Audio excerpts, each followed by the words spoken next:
But now let me introduce you the man who has been appointed the United Nations Special Representative for Sustainable Energy.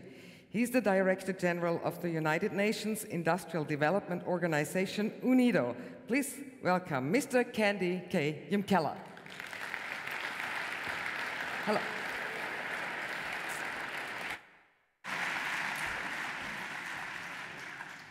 Excellency Chancellor Feynman, Excellency President Barroso, Excellency Prime Minister of Romania, Governor, distinguished guests, ladies and gentlemen, it's a privilege for me to be here. I am very honored to be with these great leaders who have worked with me over time to bring energy issues central to the United Nations. On behalf of the Secretary General, I am here to pledge our strong support and partnership with Governor Schwarzenegger and the R20. First of all,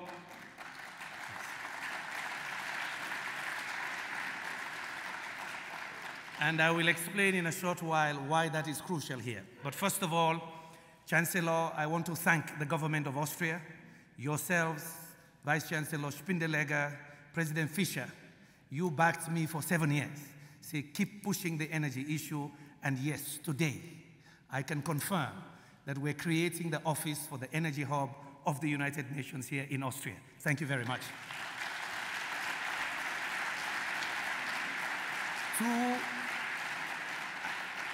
I have started the energy journey for a long time, and when you try to challenge a very complicated, complex issue, along the way you meet barriers. Along the way you get discouraged. But then I met another friend, Arnold Schwarzenegger. He decided to come here 2 years ago, and of the many things he said, in public and in private, don't listen to the naysayers. Do it.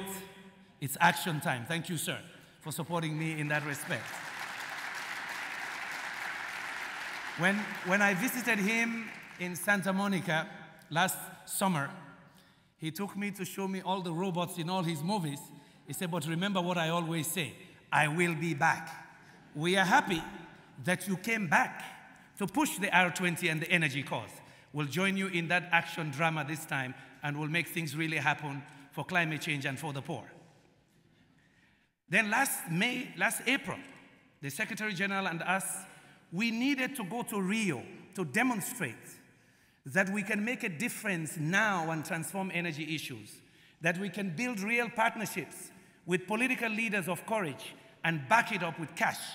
Talk is good, but cash and technology is necessary. We went to somebody who invited the Secretary General to the European Commission. President Barroso put his neck on the line. He said, come here, I host you in April. Thank you, sir. And there in the EU, he pledged that the European community as a group will try to connect 500 million people that have no access to electricity within a decade. But he backed it up with cash, 400 million euros, which will leverage 8 billion in global markets through the European Investment Bank. Thank you, sir. You gave us the boost. And then we arrived in Rio, confident and strong. And in Rio, we got another surprise, over $50 billion of pledges for the Sustainable Energy for All initiative. And of course, that made us even braver. So we went back to the General Assembly in December, and we got a big political victory. The General Assembly has declared 2014 to 2024 the decade for sustainable energy for all. Commitment over 10 years, and thank you very much, leaders, for giving us that courage to move forward. So what is sustainable energy for all? The Secretary General has launched this initiative, Sustainable Energy for All. You've seen the video and the numbers. 1.4 billion people without access to modern energy services. About 2.7 billion using charcoal and firewood for cooking and their primary energy needs. I got a figure yesterday in The Hague. I was in an energy conference with Philips and other companies. For 2 years, we have been saying indoor air pollution, because of the use of charcoal and cow dung, causes 2 million deaths a year. Yesterday, I was shocked. The newest number is 4 million. 4 million, 4 times the number that dies from malaria. 85% are women and children. It is worse than malaria and HIV/AIDS. Inhalation of indoor air pollution because of charcoal and firewood and cow dung. It is a big social problem, but yes, it is a question also of women empowerment, because the women in developing countries spend 20 hours a week to collect charcoal, firewood, and water. Imagine unleashing that force to the world. So what are we trying to do in sustainable energy for all? We have 3 goals. Universal access to energy by 2030. We connect these energy poor to modern energy services. Second goal, we double the annual rate of energy efficiency improvement. That translates to about 2.5% per year. Total about 40%. There will be an immediate climate impact. We want to double the share of renewables. In fact, we want to make it 30% of renewables in the global energy mix. We believe it's doable. I give you an example. To achieve the first goal of universal access, we need to generate new power capacity of 220 gigawatts. This is the new number from the World Economic Forum last week. You know, 220 gigawatts, that's 21% of the energy use in the United States, the energy installed capacity.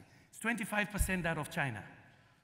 It is doable, but last year alone, that's the amount of power that switched from coal to natural gas in 1 year. We can do it, and that's why we support the R20.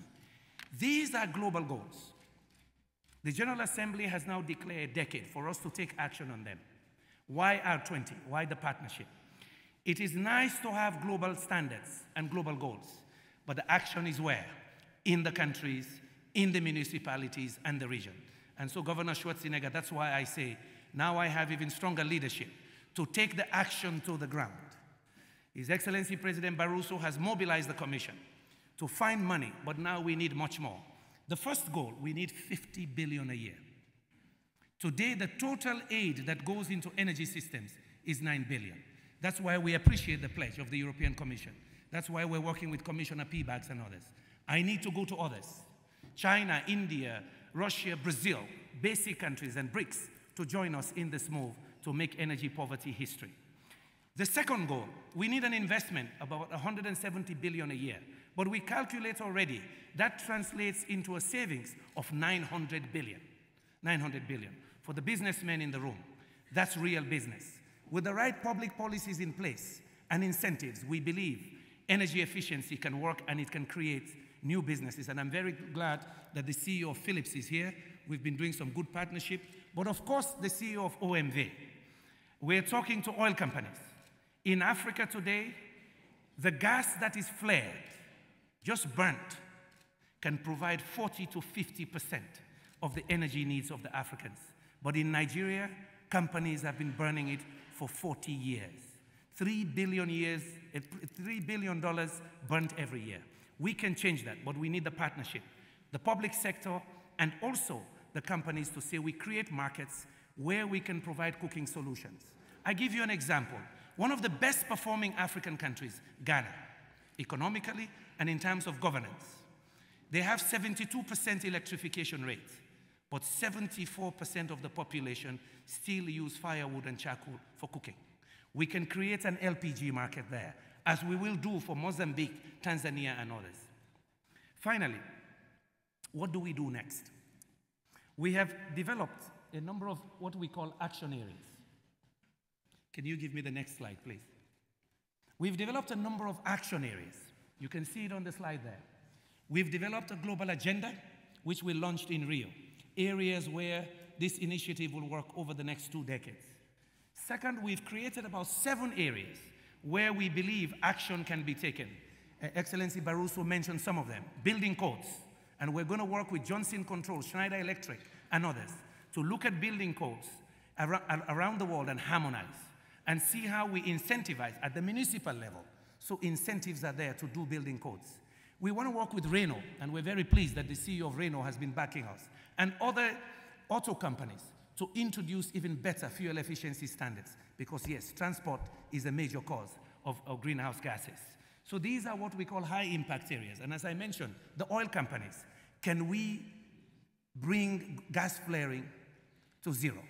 Can we use that gas which we waste and provide solutions for cooking and for power generation, because it's relatively cleaner?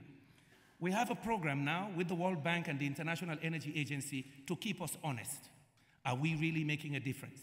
I have just now negotiated with the World Economic Forum as well. We'll do 2 reports a year, one by the World Bank and the International Energy Agency. The second one is called the Global Energy Architecture Performance Index. Yes, Mr. Barroso, that's for the OECD countries. Let us help the poor people have energy, but the rich people have to change how they use energy. Because in Africa, for example, we account for less than 3% of emissions. If the rich people don't change how they generate and use energy, we will all go to climate hell. So this second report from the World Economic Forum, from the best minds in business, shows how countries are moving towards a green economy and at the same time achieving growth and prosperity for their people, as we help the poor people also have prosperity. The last area, country-level action. I've spent time on that. We need cash to bring solutions. We need the companies. We know the technologies are known, and we believe it is doable. Finally, energy access, energy security is about global security. If we don't provide energy for the poor, they would not have economic opportunity. And if they don't have economic opportunity, they do bad things. The cities are growing up with young men and women without jobs. We need to create 10 million jobs a year in Africa. You can't do it without reliable energy source. And if they don't have opportunity, there will be a youth revolt. That's what I told the African heads of states 2 days ago, 53 of them. We need to create 10 million jobs a year. For the Europeans, I say, it's not about charity now. It's about real business partnerships that creates economic opportunities south. Because when that economic opportunity is lacking, there will be instability in Mali, in Somalia, or somewhere else, and the people will head north. So in our interest, that's why I congratulate you, sir, for doing R20 to bring many of us under the umbrella to give real solutions to people. And for the private sector, security and stability is good for business. Thank you very much.